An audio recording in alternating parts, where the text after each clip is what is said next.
Hello, I'm Laura Furiosi, divorced mother of 3, and I'm here with my mother, Lynette Galvin, with 35 years' experience in family law. You're listening to the Divorce Course podcast. Through our candid discussions, we hope to help you through your divorce or de facto separation.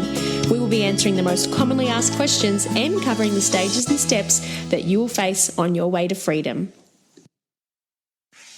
Are you about to go to trial, or are you worried about what a trial would look like in the family court? Well, today's your lucky day because we've got the amazing Lynn Galvin, a family law specialist of 35 years, who's going to talk us through what happens on a day in a trial. And we're going to break it down in a really simple, easy to understand way so that you're not walking in there having no idea about what's going to hit you. Thanks, Mum, for coming along. Hello, Laura. Hello, everyone. Now, we've had lots of questions over the last year or two saying, look, I'm about to go to trial. I don't know what to expect. What am I supposed to do? So really, Mum, this is our way of breaking up that fear and the worry of the unknown. That's right. That's right. One of my clients years ago said to me, I'm a theatre nurse. Is it like you give me an anaesthetic and then you run everything from there?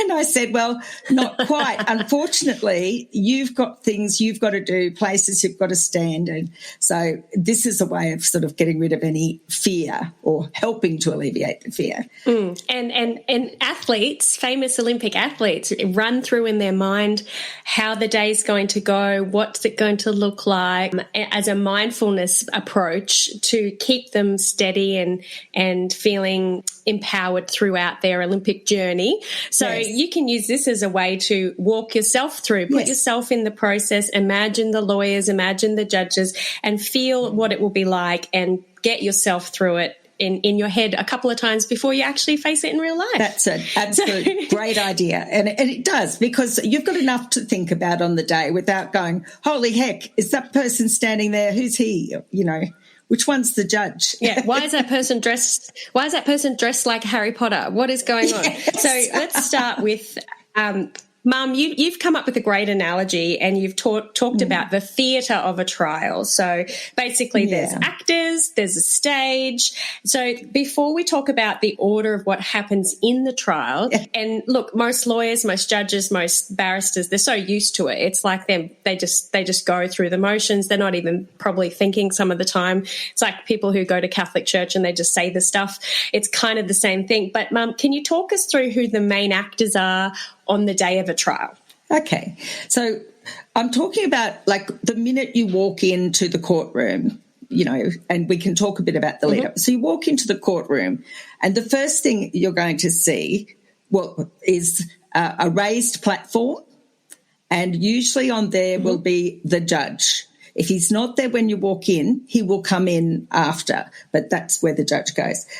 The other players will be the judge's associates, and they will also be wearing Harry Potter rigs. The other person will be there. That can be quite nerve-wracking for people, and their lawyer and possibly their barrister, and they're sitting at one end of a table, and you are with your lawyers sitting at the other end of the table, and your witnesses will be outside, okay? Just a question. What are judges' associates? What are they? They're the judges' secretaries. What are they? They're secretaries. They're usually law students who've done very well, and they assist the judge. So you'll find sometimes the judge will want to ask a question and the associate whispers something to him or her, and he whispers or she whispers back, and they keep the judge's diary, and they, you know, keep track of the mention dates and other stuff like that. So they're probably the first people you're going to see, actually. Okay, all right. Because they'll come out and make sure everyone's ready to go in. All right, and so you walk in, usually the judge isn't there. You've got the judge's associate there who's like the secretary but a legal person one or as two well. of them. Then you've got your party and your lawyer if you've got a lawyer, barrister if you've got a barrister, Queen's Counsel if you've got a Queen's Counsel, and you all stick to one side. That's right. How do you know which side to go to? Well, in the family court, it's usually seniority, and that's something the barristers or the lawyers know off by heart. So just wait. Your lawyer will probably tell you before you go in if you've got a lawyer. If you don't have a lawyer, you will go on the left. side. So when you walk in, so we've got to set the stage here. So the first thing you see when you walk in is usually a gigantic coat of arms with a kangaroo and an emu up on the wall. Mm-hmm. And then a very... If you're in Australia. Well, yes, this is Australia. And you'll see a high table. That's called the bench, and that's where the judge will sit. Slightly lower than him, I kind of think of it like being at the bridal table, would be one or two associates. And all of those chairs are facing the door, facing you when you walk in. Now, everyone else in the courtroom is facing the judge, of course, and the associates, because he's got to be able to hear everything. And in front of there's a judge, there's the associates, and then either side of the associates will be witness boxes. Now, anyone who's ever watched TV will know what a little witness box looks like. So it's a little raised platform, a couple of stairs up. There'll be a little desk, a microphone, a chair that swivels, and you will be sort of to the left or the right of the judge. There's always two witness boxes because the judges have a preference about size, or perhaps the lawyers have a preference. So just go which one you're told, okay, when the time comes. Mm-hmm. So then there's a table that faces the associates and the judge and the witness box, and that's called the bar table. And that's because a barrister is a person who goes to the bar. Fun fact, that's from years ago when there weren't proper courts, or the court was actually the King's Court or the Queen's Court, and you would get someone in your community who was really good at speaking, and there'd be a little fence stopping people getting too close to the judge, to the king, or maybe sometimes a priest or bishop, and they would line up along that table, and then they would put their client's case for them, for the person, because they were the good speakers and they were the ones. So that's why it's called a bar, because it was that's why it's called a bar. It used to be the bar you couldn't go past. Yeah. Anyway, so on that table, depending right and left, depending what your lawyer says, if you're not sure, if you're on your own, wait until the other person chooses a side, and then just go to the other one. There's no skin off anyone's nose, and there's a huge table. It's one long table, one either end. Sometimes if there's an independent children's lawyer might be in the middle. They might have lawyers as well, and everyone spreads all their documents out. We're not that high-tech yet that we don't have documents. Yeah. And then behind them. Yeah. Yeah, behind them, there's a row of chairs that are facing the judge, of course, but they're in front of a little fenced-off area. So you sit so that so that you can lean across and tug your lawyer's sleeve, or the barrister or lawyer can lean back and ask you a question. So you sit there. You always should sit, if you've got lawyers, where the judge can see your face, because the judges like to see your reaction to things. So there's a good reason to keep your game face on. No sort of and that's what they always say, keep your game face, don't don't make reactions, don't eye roll, don't carry on like a pork chop. Don't go, woohoo! You've got the judges, the associates, then you've got space, then everyone's facing, there's the bar table with all your lawyers on it, and then if you're representing yourself, you stand to the left at the bar table, but on the opposite side of them. If you've got lawyers, you sit behind them unless they tell you otherwise, and then you can tap them on the shoulder, or the lawyers can ask you questions. Now, good. Then do they have can other people come and sit in there? Yes, usually other people can. So they have what's called the gallery, and that's behind a little fence. So you'll sit in front of a little wall or a little fence, but all the non-participants will be sitting behind in rows and rows of seats. So sometimes there might be another trial going on, so the other lawyers might be in there, and the other people in the case. Sometimes there's law students or members of the public can usually go, unless it's a closed court. I'll tell you who isn't there, Laura. Your witnesses aren't there. They're not allowed to come in. Okay. Yeah, so you can't. So your witnesses will be outside until after they've given their evidence. Then they can sit and listen. Sometimes you might take a support person with you. Okay. And they can sit behind you there. Okay.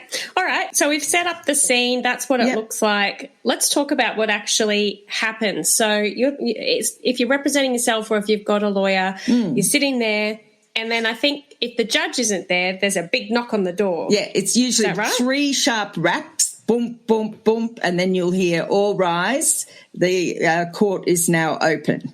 Or they'll say what sort of court it is, is now open. And so you stand up. There's no such thing as being too respectful to a judge. So you'll all stand up. The judge walks in.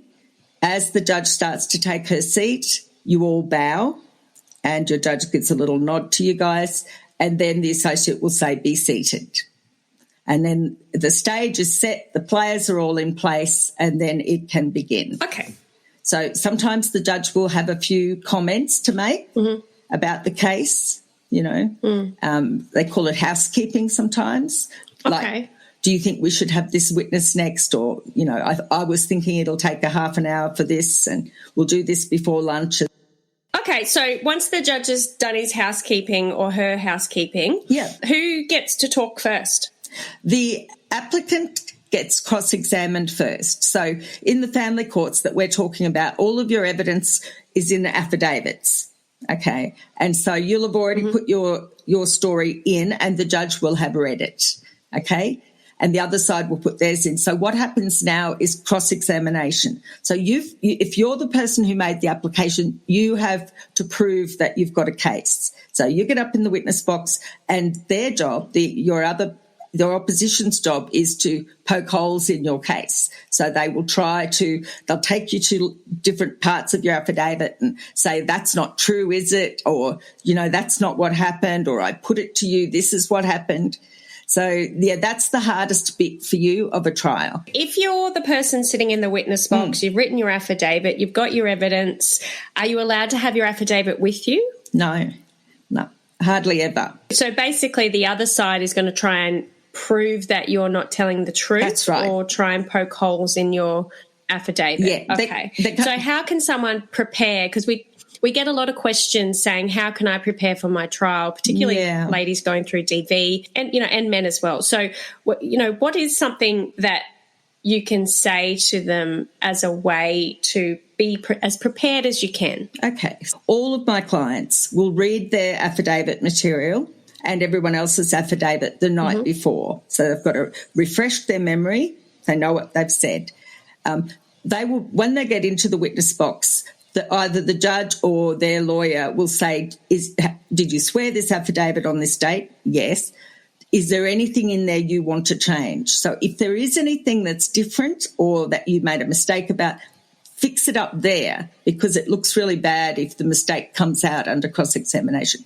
Another way to prepare yourself is make sure you have breakfast. I know you'll be sick in the morning, and I know you probably haven't slept at night and you've still had to get kids off probably, but do your best to put something nourishing in your body so that you can, at least you're not thirsty, hungry when you're giving evidence. The second thing to do is no matter how horrible the barrister is, and some barristers are really awful and mean, when they ask a question, listen to the question, take a heartbeat or two, breathe in, and then give an answer just to that question. So you can really get into strife if you think they're trying to trick you up on anything, and the judge might form a view that you're being a little bit tricky or evasive. So if the judge says, for instance, you say you had a Volkswagen camper van when you got married. Is that right? Yes. Is that right? And you go, yes. Don't go anything about mum gave it to me for my 21st or, but we sold it later on. Just go, yes, because that's the truth and that's your response. If he says, I put it to you, you didn't have a camper van, did you? You didn't have a camper van, did you? You should take a breath and go, yes, I did. So taking that breath, answering just the question that's asked, don't try to gallop ahead, and that's the best way that you can give your evidence. So a simple answer as possible and as truthful as possible. And don't try and outsmart the barrister or the lawyer that's asking you the questions. Just say what answer they're looking for and go from there. Is that right? That's right. If you rabbit on a bit, you'll probably get chipped by the judge, because the barrister will have a series of questions. Like, he might want to ultimately say, I'm using this Volkswagen as an example, it's a fictional thing, but he might want to ultimately say that that you gave it to your ex-husband, right? So first of all, he'll establish that you had a camper van, establish that what it was worth, by asking you a question, and then he'll ask the zinger question. They'll start with asking simple questions just to establish the background, and if you start sort of trying to anticipate and rush forward, you're just going to irritate the judge and look like you're trying to hide something. So just simple question, simple answer. If you don't understand the question, then ask them to repeat it. Okay? If it seems like two questions, you can say, I think that's two questions, and the answer to this question is this, and the answer to that question is that. A good barrister will not muddle questions up. They should ask you clear, concise questions to lead you down to a path. So if you want to know what's in the barrister's head or the lawyer's head, is they are trying to, they've got some submissions they want to make at the end of the case. It says to the judge, this is what we want you to find is the truth between the two versions. This is what we want you to do with that truth. And it might be, she didn't have the combi van, therefore she shouldn't get any more property than he gets. Therefore, I want an order that's 50-50, right? That might be. So if your evidence is that you did have a combi van, they've got to shake that evidence from you or at least put it to you that you didn't have one before they can make that submission. So they kind of work into a roadmap. If you try to outsmart them, you'll just come a cropper. So you'll just have to trust the process, I think. Sorry to interrupt this episode, but we have a really important announcement that very well might just help you out. Are you currently in the family court? Do you currently have a family lawyer? Come along to our new free webinar called How to Keep Your Costs Down During Family Court Proceedings. Reserve your seat now by clicking the link in our bios on our social media pages or going into the show notes and clicking on the link. In this webinar, you will learn how to manage your legal costs during your divorce. We walk you through how to actually get your divorce, property and children's settlements sorted without spending thousands of dollars in the court. Mum will also talk you through how to avoid costly pitfalls when hiring lawyers and getting lawyers to do your court documents. If you register for our free webinar to help make your divorce less painful and costly, you'll be able to discover the steps you can take yourself to keep your costs down and not end up with horrible bill shock. Learn from Lynn, a lawyer of 35 years experience. Get some gems of information and set yourself on the right path to your new life. Click on the link and reserve your seat today. We'll see you in March. Now let's get back to the episode. If you're telling the truth and you're explaining it and you're calm, because the judges will be looking at your reactions to questions, don't they, Mum? They gauge your mannerisms, the way you treat the barrister or the lawyer that's speaking to you. Respect. If you're in a domestic, particularly in a situation where you're feeling really anxious because you're talking about something that's really uncomfortable or you're upset about it and the person is intimidating, is to look at the top of their head, not look at them in the eyes. Yes. And then that makes things a little less terrifying, because no one doesn't know that you're not doing that, but at least it's giving you a bit of space, because it can be very confronting to be sitting in a witness, because sometimes you can be in a witness box for how long, Mum? Well, you can be in a witness box for hours, and if you have a lunch break in the middle of your evidence, you're not allowed to talk to your lawyer or any of your witnesses during that break. So it's quite confronting. That's why I want you to have a big brekkie and drink the water as you need to, and just try to keep calm. It's a very grueling process. Don't drink all of the water that's there, in case then you might desperately need to pee. Well, do you know what? If you do, if you need to go to the bathroom, or you just say, excuse me, and say to the barrister, perhaps, I need a comfort break, okay? And they won't deny you, okay? But you will not be able to talk to anyone when you go. Okay. So how do you know when the time in the witness box is over? The barrister will turn to the judge and say, "No more questions, Your Honour." And then the associate or the judge will say, "You can stand down, Miss such and such or Mr. such and such," and then you can come down and sit back at your place on the bar table or behind your lawyer. Okay, and then your witnesses will come in. If they're called, one at a time, they'll have been waiting outside.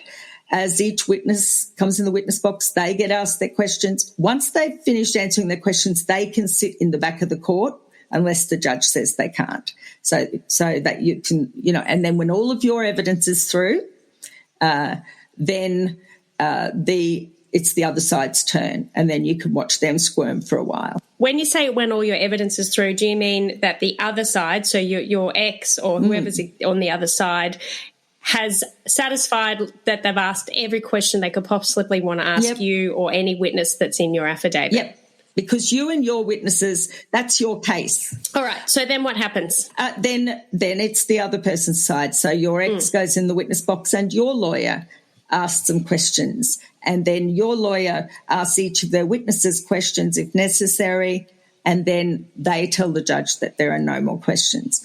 Sometimes the judge will ask you a question when you're in the witness box, and you should look at the judge when you're asked that question, and you should call him Your Honour or her Your Honour.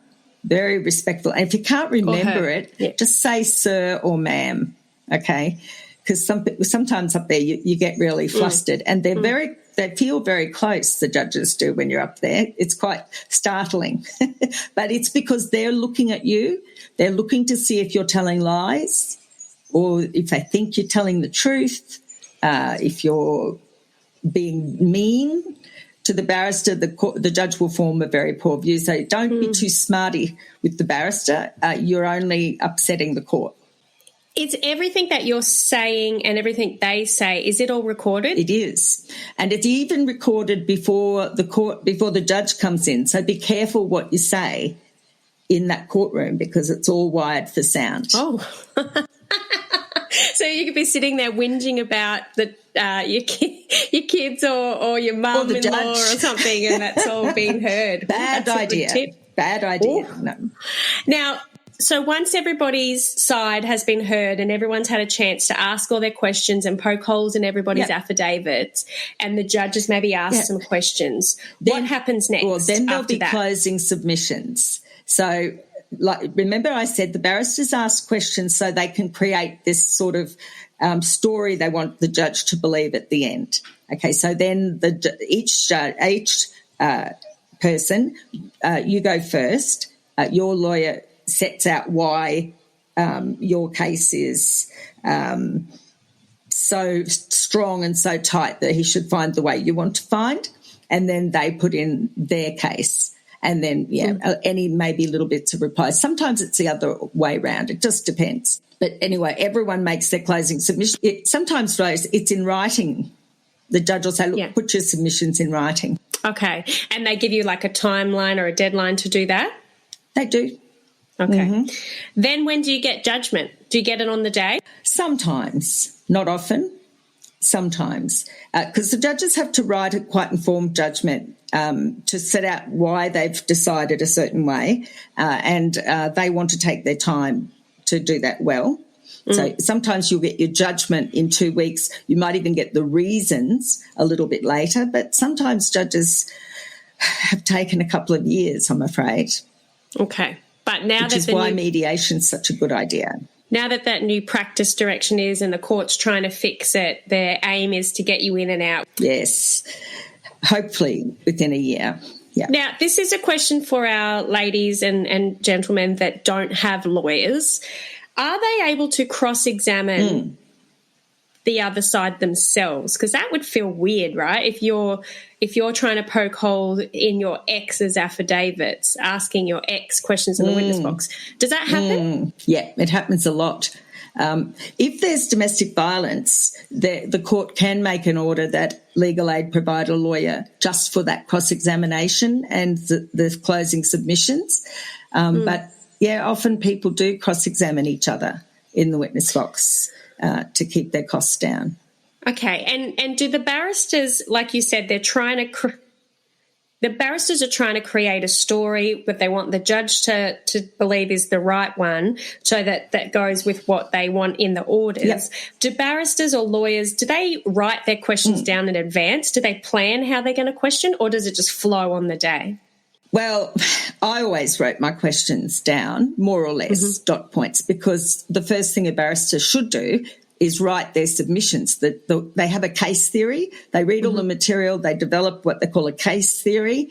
They write that down in draft. That's their submissions. And then they get the questions, ask the questions to match their submissions. Right. So like I said, they're plotted out, either dot point or one time I had to do it with people who were all hearing impaired. So we had translators and Auslan translators. And on that occasion, I wrote pretty well every question out. But, of course, sometimes a barrister gets an answer that might need more chasing down. So if you're acting for yourself, I think you should work out what you want the judge to say about your case and what outcome you want, and then write your questions to match, but be ready to, if you get an unexpected answer, to drill down a little bit more. You know, so like you might say, you had a combi van when we got together, didn't you? And they might say, oh, pardon me, yes, but not for long. Well, you don't want to leave that not for long hanging. If you need to know, you say, well, when did you sell it? So you really did have it at the beginning. So it's kind of like you've got to herd them in. It's a funny expression. So if you've got a lawyer, you can leave the questioning up to them. If you don't have a lawyer, try and think about what it is that you want it to be. Now, the next question, I guess, is so you've both given your evidence, you've both had your witnesses, you've both stepped away and you're waiting for the judgment. Can you still settle in that time between trial and judgment? Yes, you can. Really? Okay, yes, so do you recommend that they keep negotiating? If you've got all the way to trial, and even a lot of people negotiate on the morning of court, and you haven't reached agreement, it's unlikely that you'll be able to settle. But look, if something happens and it all falls into place, then you can advise the court that you've reached agreement, and that will save the judge having to give a judgment. Okay. And you can lodge that with the court, and the court will usually make the orders in the terms of your agreement. My last question is, sometimes at the moment there are phone calls instead of room meetings. Is that still happening? And yes, what's the difference between a Zoom and a phone trial as opposed to a face-to-face trial? I don't think they do a phone trial for big stuff where there's cross-examination. Usually telephone's not appropriate, but they do use Zoom. From the judge's point of view, the judges think there's not much difference. That seems to be the feedback we're getting. But, you know, there might be some things that are missed with a judge looking at a screen as opposed to being in the room with people.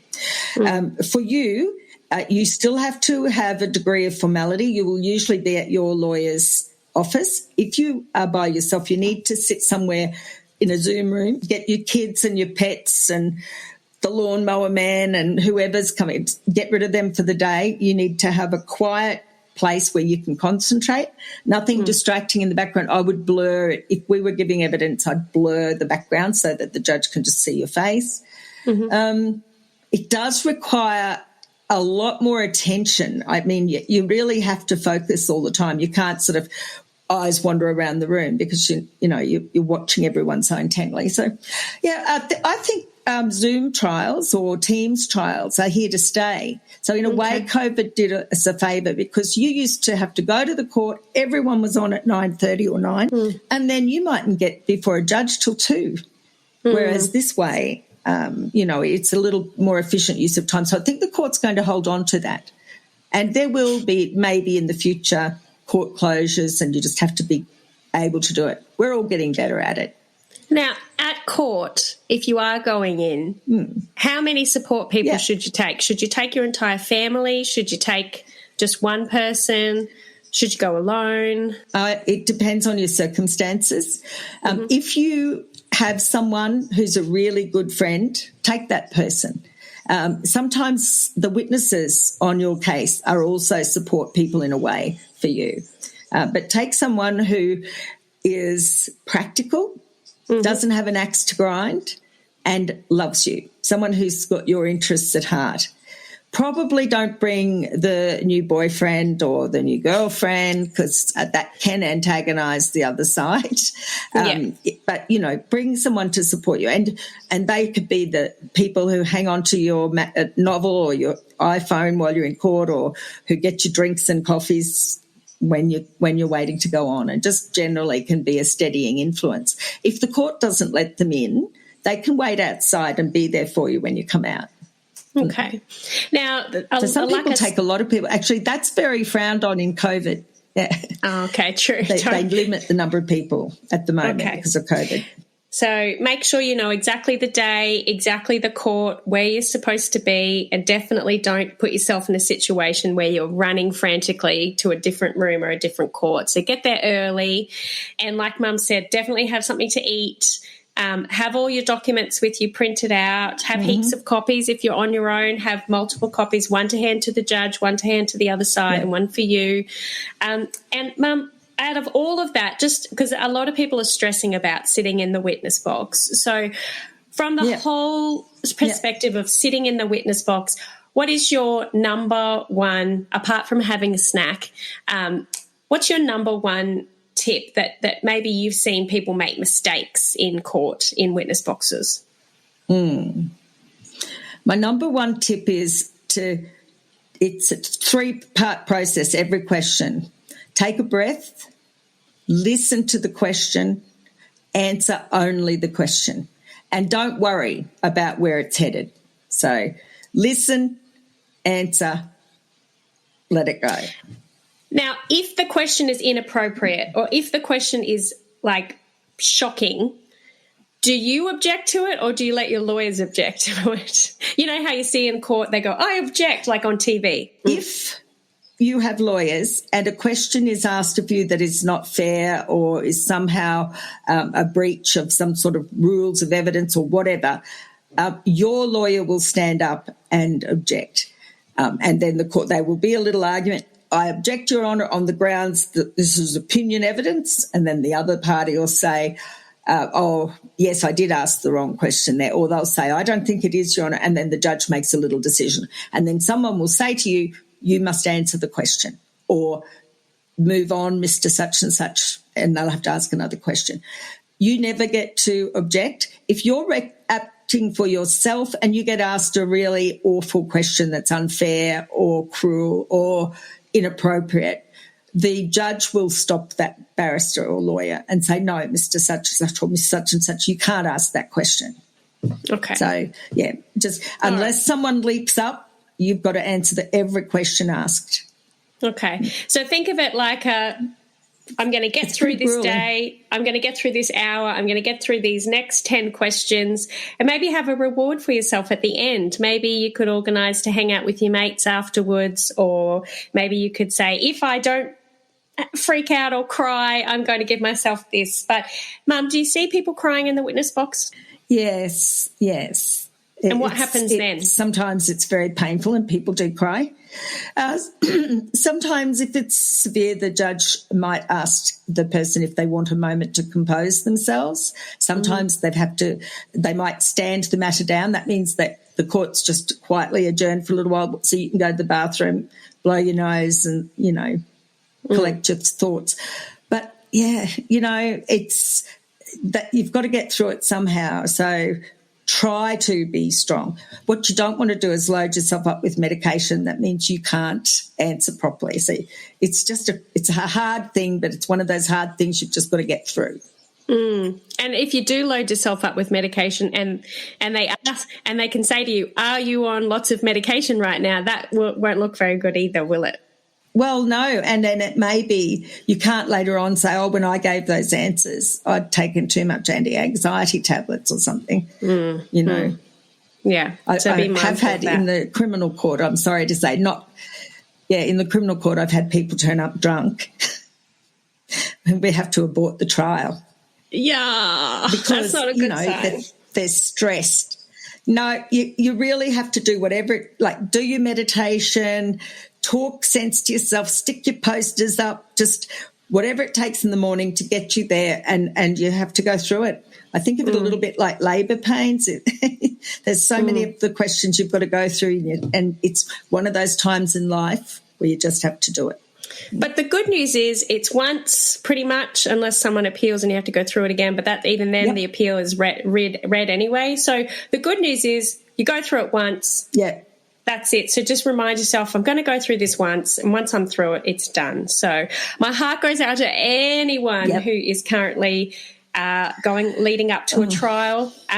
But just know that you're strong. If you stick to the truth, it doesn't matter what a barrister or a lawyer asks you or a QC. If you're telling the truth and you're sticking to the truth, you'll be completely fine. Yeah.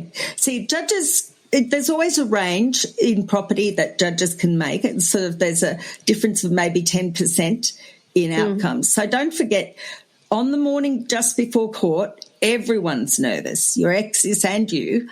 And that's where a lot of the best offers are made. And a realistic assessment, you go, you know what, I could do worse than that if I went into court, and I could save myself a day in the witness box if I just accept this offer. So a lot of people settle on that morning. So, you just try again to settle. But if you have to go to trial, you do. And remembering, I think we've talked about this in another podcast episode, if they make an offer to you and then the trial judgment is worse, they can sometimes go for costs and make you pay their legal fees. Is that right? That's right. Yeah. Yes, some of their legal fees, yes. As if they've put an offer in writing to you, and the court will order them to put offers in writing, and your outcome is the same or worse than that, then yes, the court will be, because the other side, or you, if you've the one put the offer in, but that person's going to be saying to the judge, Your Honour, we're only here because one of us is being unreasonable. I made that offer way back in July 2017 or 18, 19, whatever, and they didn't accept it. So now they should pay some of my legal fees. And that can be thousands. So it's important. You know how I said when you get a question to take a breath, listen to the question, take a breath before you answer. Same with offers. If you get an offer, don't just go, that's ridiculous. Carefully read it, carefully consider it, weigh it up, and then I would suggest if you can't accept it, make a counter offer that you could accept and that you think they might accept. Well, wise words, Mum, from a wise lady. It's a hard day. You will be exhausted for 2 days. Yeah, you'll be pooped for a couple of days afterwards. Okay, well, thank you, Mum, so much for your knowledge and wisdom today. And we've got lots of other podcast episodes you guys can listen to about how to write your affidavits and make your applications. And we even talk about the court conveyor belt, which is the different court dates that you will have leading up to a trial. But I thought, because we've had so many questions about witness boxes, I thought we'd better just hit that one on the head. So we might do some more episodes on mentions and conciliation conferences. So keep an eye out for those. And, of course, Mum, we've got a webinar coming up called How to Keep Your Costs Down. We do. When you are in family court proceedings. So if you are listening and you are going through court at the moment, you have a lawyer or you're on your own, come along, sign up to the webinar. You can just click on the link in our show notes or go to our website or click on the link in our bio in Instagram, Facebook or TikTok, and you can get your free seat. We've only got 50 seats for both sessions. So come along and Mum can talk to you about how to keep your costs down in court, because costs are nasty. Even in negotiations, we can keep your costs down. Yep. That's awesome. It's going to be a great webinar. Yes. So thank you so much, Mum, for sharing your time with us. Good luck Thank you, everyone, for listening. And good luck if you're about to go into a trial, and we've got you back. Try and calm yourself and take a support person. It will be okay. It doesn't go forever. You'll be fine.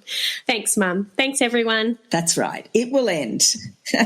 Bye, Laura. Bye, everyone. Bye. If you found this podcast helpful, we'd love it if you could rate, review and subscribe. By doing so, you are spreading the word to help someone else just like you. Lynn would like to remind you that this podcast is general advice only, and you should always get legal advice in relation to your particular situation. And remember that the Australian laws may have changed since recording.